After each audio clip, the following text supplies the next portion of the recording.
আজকে আমরা সূরাতুল হুজরাত থেকে কথা শুনবো। কোন সূরা থেকে? হুজরাত। সবাই বলেন হুজরাত।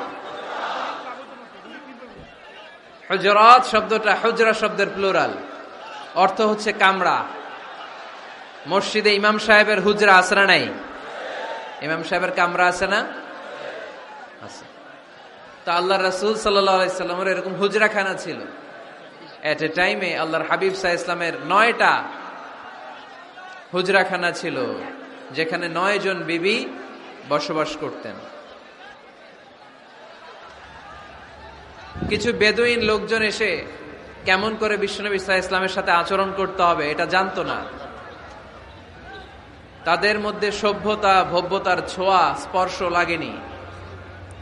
পরে আমরা নিজেরা নিজেদেরকে যেমনি ডাকি, তারাও এসে বিশ্বনবীকে এভাবে ডাকা শুরু করলো। কারো নাম যদি হয় আব্দুল্লাহ, আব্দুল্লাহর বন্ধু তারা ডাকবে এই আব্দুল্লাহ। কারো নাম যদি হয় করিম, তার বন্ধুটা ডাকে এই করিম।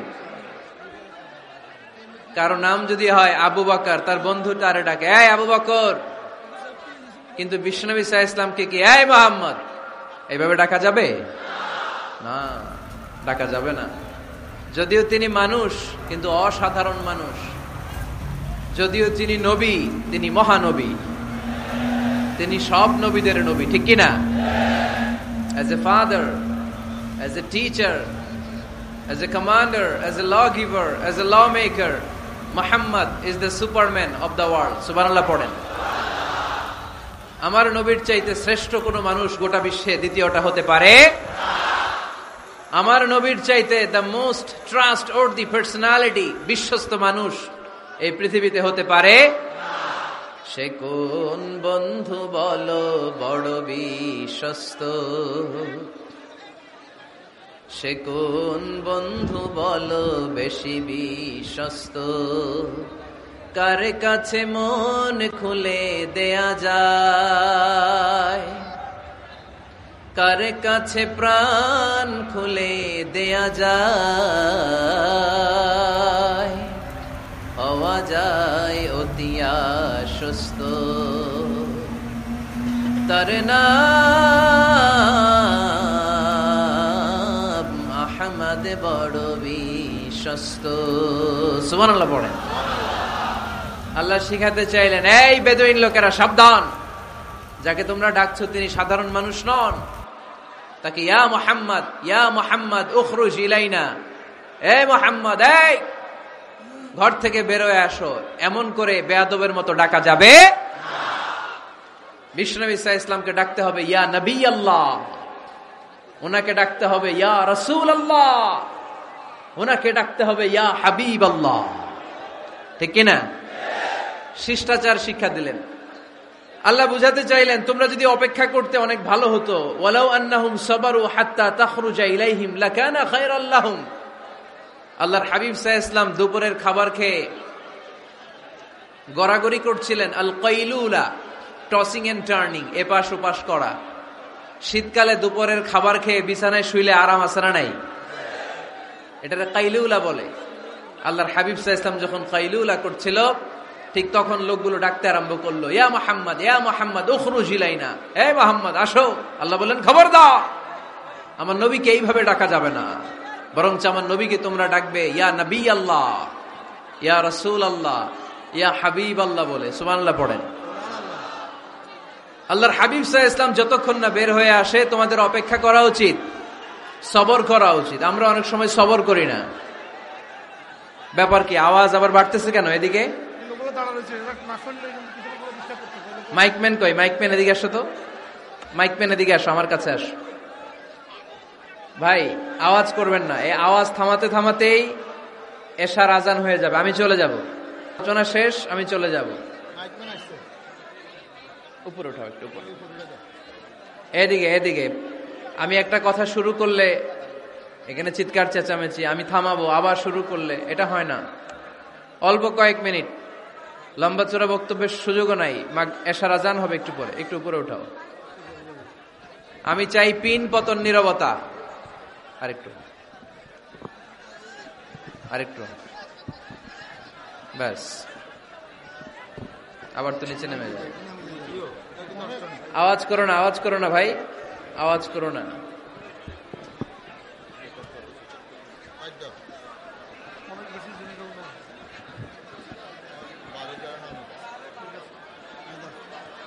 থামতে হবে, থামতে হবে। একজনও কথা বলবে না, একজনও না, নট এ সিঙ্গেল পারসন। হ্যাঁ ঠিক আছে, আবার কথা বলে, এটা ঠিক হয়ে গেছে। হ্যাঁ ঠিক আছে। তাহলে আমরা আমাদেরকে যেইভাবে ডাকি, আল্লাহর হাবিব সাল্লাল্লাহু আলাইহি ওয়াসাল্লামকে ওইভাবে ডাকা যায় না। আল্লাহ বলেন, খবরদার, তোমাদের উচিত ছিল অপেক্ষা করা যতক্ষণ না আল্লাহর হাবিব সাল্লাল্লাহু আলাইহি ওয়াসাল্লাম বিশ্রাম শেষ করে বাইরে বেরিয়ে আসে। তাই কারো বাসায় গেলে অপেক্ষা করবেন যতক্ষণ না উনি আসে, আর যাওয়ার আগে অ্যাপয়েন্টমেন্ট নিয়ে যাবেন। আজকের প্রথম মেসেজ, কারোর সাথে দেখা করার আগে কি নিয়ে যাবেন? ফ্যানের ছেলেরা কথা বলে না, অ্যাপয়েন্টমেন্ট নিয়ে যেতে হবে। অনেকে খালি অস্থিরতা করে, চেয়ারম্যান সাহেবের বাড়িতে গেছে, সিগনেচার লাগবে, যেই অস্থির, আরে বেরোয় না কেন, চেয়ারম্যান সাহেব আসে না কেন, এতক্ষণ ধরে বসে আছে। এরকম বিরক্ত, খালি কমপ্লেইন করে, অভিযোগ করে, এরকম কিছু লোক আছে না নাই? খেয়াল রাখবেন, যারা ব্যর্থ, জীবনে ব্যর্থ, তারা সবসময় শুধু কমপ্লেইন করে, অভিযোগ, মানুষের কাছে অভিযোগ, আল্লাহর কাছে অভিযোগ, আমার এইটা নাই, ওইটা নাই, আল্লাহ আমার এইটা দাও নাই, ওইটা দাও নাই। আর সফল ব্যক্তিরা কখনো অভিযোগ করে না, খালি শুকরিয়া করে, ঠিক কিনা? Now the decision is yours, you want be successful or unsuccessful. আপনি সফল হতে চান না ব্যর্থ হতে চান? তাহলে সফল হলে সবসময় পড়তে হবে আলহামদুলিল্লাহ। কি পড়বেন? হুজুরের সাথে দেখা করতে গেছে, যে এই হুজুর আসে না কেন, কতক্ষণ ধরে বসে আছি। আরে হুজুরও মানুষ, হুজুরও অসুস্থ হয়, হুজুরেরও ফ্যামিলি আছে, হুজুরের ঘুমানো লাগে, হুজুর রোবট না। আমাদের যখন অ্যাপয়েন্টমেন্ট নেয়, মেপে দেয়, হুজুর এই তো সহজ, আপনি এটা করে আসবেন, এরপরে হেলিকপ্টার রেডি, এরপরে ওইটাতে যাবেন, ওইখান থেকে হেলিকপ্টার রেডি। আমি রোবট, হুজুর কি রোবট? হুজুর তো মানুষ না। এগুলো করবেন না, ধৈর্য ধরতে শিখুন, একটু স্থির হন। স্টপ, অনেক হয়েছে, আর না। অস্থির জীবন আমরা চাই না। এই কোরআন আমাদেরকে অস্থির সময়ে স্বস্তির বাণী শোনায়, ঠিক কিনা? কিসের বাণী শোনায়? স্বস্তির বাণী। কোন সময়ে? অস্থির সময়ে স্বস্তির বাণী শোনায় কোরআন, ঠিক কিনা? এজন্য আজকের প্রথম মেসেজ হচ্ছে, কারো বাসায় গেলে পারমিশন নিতে হবে। দরজার সামনে যে আগে সালাম দিবেন 3 বার। কয়বার? অনুমতি চাইবেন, অনুমতি দিলে ঢুকবেন, অনুমতি না দিলে বের হয়ে চলে আসবেন। পারা যাবে? এজন্য রব্বুল আলামিন বলেন, ইয়া আইয়ুহাল্লাযীনা আমানু লা তাদখুলু বুয়ুতান গায়রা বুয়ুতিকুম হাত্তা তাস্তানিসু ওয়া তুসাল্লিমু আলা আহলিহা যালিকুম খায়রুল লাকুম লাআল্লাকুম তাযাক্কারুন। সুবহানাল্লাহ পড়েন। আল্লাহ ডেকে বললেন, ও ঈমানদারেরা, শোনো শোনো, তোমরা যখন অন্য কারো বাড়িতে যাবে, খবরদার অনুমতি না নিয়ে, সালাম না দিয়ে ঘরে ঢুকে যেও না। দরজার সামনে দাঁড়িয়ে থাকো, দরজার সামনে দাঁড়িয়ে দাঁড়িয়ে 3 বার অনুমতি চাও, তারপরে সালাম দাও। অনুমতি দিলে ঢুকবা, নচেত চলে যাবা, ঠিক কিনা? এই আইনটা কার? ফেনীবাসী কি আইনটা মনে রাখতে পারবে? কারো বাসায় যাওয়ার আগে অ্যাপয়েন্টমেন্ট নিয়ে যাব, আর যে হুট করে দরজার ভিতরে ঢুকে যাব না, অপেক্ষা করব। You have to wait. তিনি আসতে বললে এরপরে ঢুকবো, মনে থাকবে? কারো ঘরে অনুমতি না নিয়ে ঢুকা কবিরা গুনাহ। কি গুনাহ? আমরা এগুলোর ইসলাম মনে করি না, আমরা ম্যানার জানি না, আমরা সোশ্যাল নর্মস জানি না। আমরা মনে করি নামাজ, রোজা, হজ, যাকাত, জিকির এগুলাই ইসলাম, ঠিক কিনা? ধরাবাঁধা ইসলাম হিন্দু ধর্মের মতো গদবাঁধা কোনো ধর্ম নয়। আমাদের মসজিদ এটা গির্জা, প্যাগোডা, সিনাগগ আর গুরুদুয়ারার মতো যে কোনো ইবাদতগাহ নয়। আমাদের মসজিদগুলো আমাদের সামাজিক ঐক্যের কেন্দ্রবিন্দু। আমাদের ইসলাম হচ্ছে আমাদের জীবন চালানোর মেথডোলজি, কেমন করে এই লাইফটা সুন্দর হবে, স্মুথ হবে, তার সব নির্দেশনা কোরআনের ভেতরে আছে না নাই? এজন্য বিশ্বনবী বললেন, খবরদার কারো ঘরে যাওয়ার আগে সালাম দাও, পাশাপাশি অনুমতি চাও। এক সাহাবী দাঁড়িয়ে বললেন, ইয়া রাসূলুল্লাহ, ইয়া হাবিবাল্লাহ, আমার ঘরে আমরা কেবল দুইজন থাকি, দুইটা ঘর। এক ঘরে থাকে আমার আম্মা, আরেক ঘরে থাকে আমি। আফাস্তাদিনু আলা উম্মি, আমি কি আমার মায়ের ঘরে ঢোকার আগে অনুমতি নেওয়া লাগবে নাকি? নবী, হ্যাঁ, দুইটা রুম আমার ঘরে, এক রুমে আমি, আরেক রুমে আমার মা।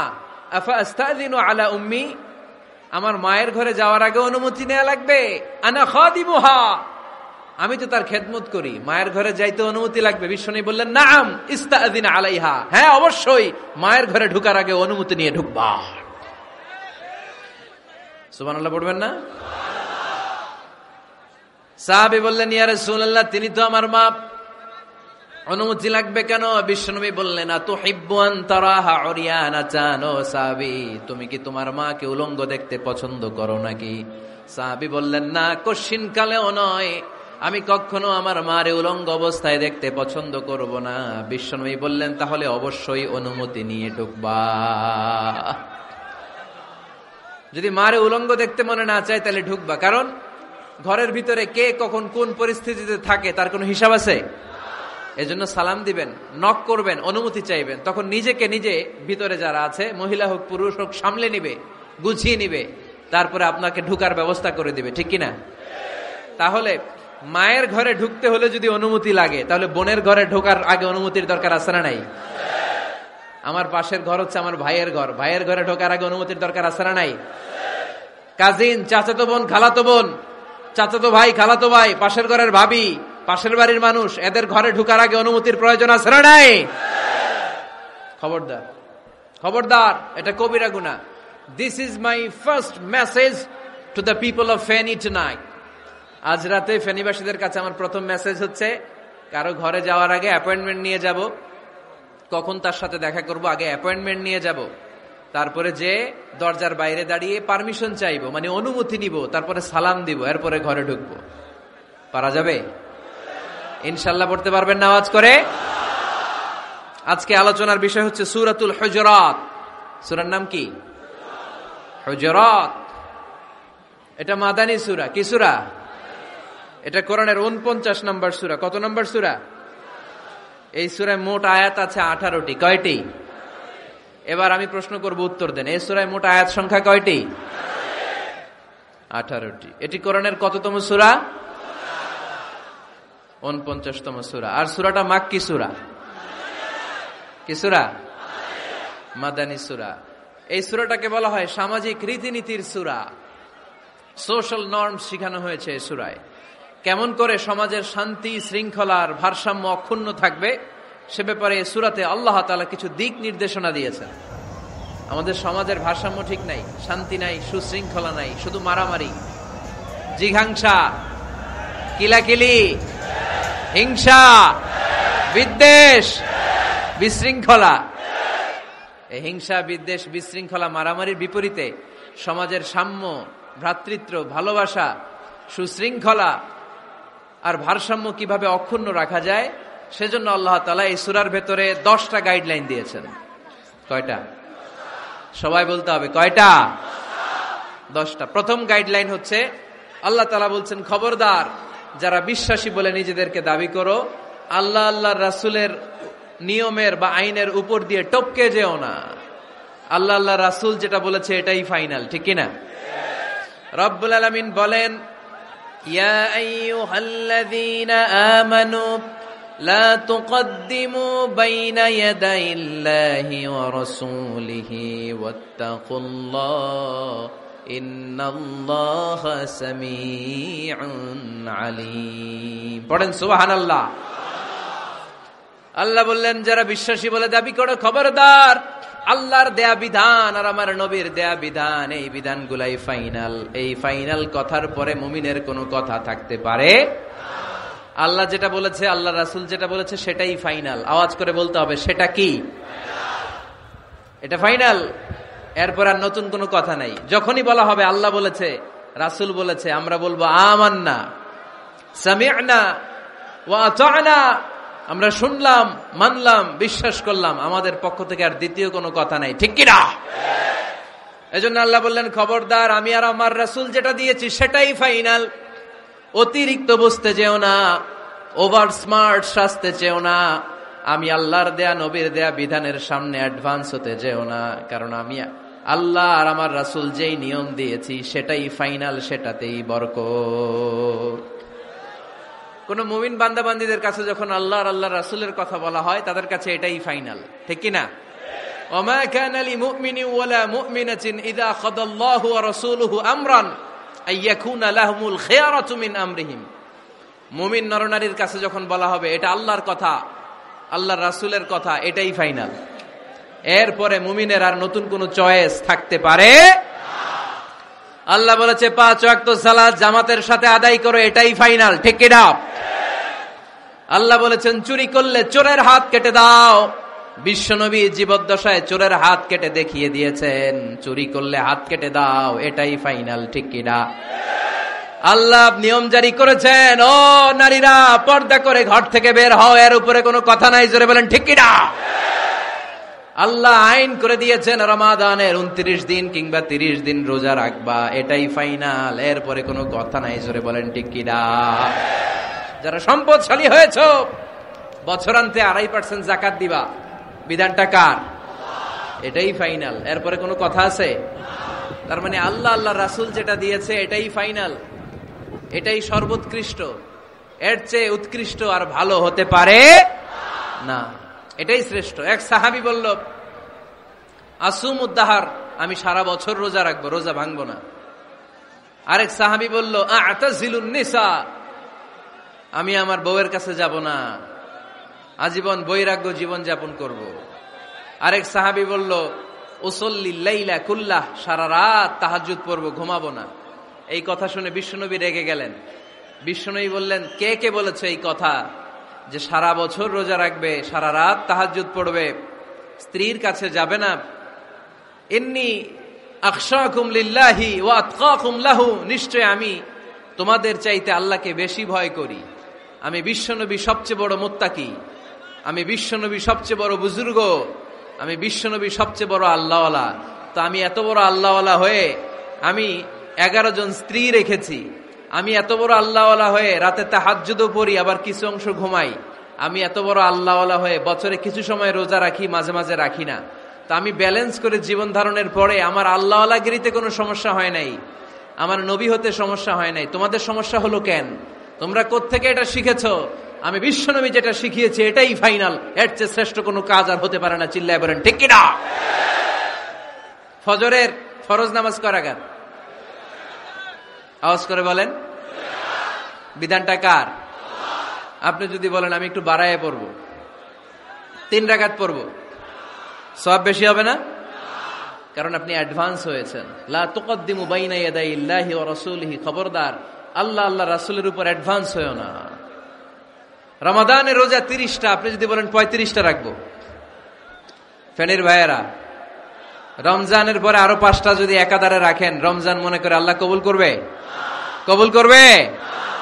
তার মানে আল্লাহ আল্লাহ রাসূল যেটা বলেছে এটাই ফাইনাল, এর চেয়ে বেশি কিছু আর ইবাদত করা যাবে, এর চেয়ে শ্রেষ্ঠ ইবাদত হতে পারে না। বিষ্ণু ইসা ইসলাম বললেন, সারা রাত তাহাজ্জুদ পড়লে এটা শ্রেষ্ঠ ইবাদত নয়, বরং রাতের কিছু অংশ ঘুমাবা, কিছু অংশ তাহাজ্জুদ পড়বা।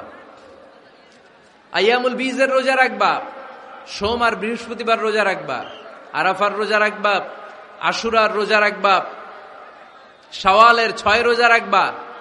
এর চেয়েও বেশি রাখতে চাইলে একদিন রোজা রাখবা, আরেকদিন রাখবা না, একদিন রাখবা, আরেকদিন রাখবা না। এর চেয়ে ভালো রোজার হতে পারে? হতে পারে না।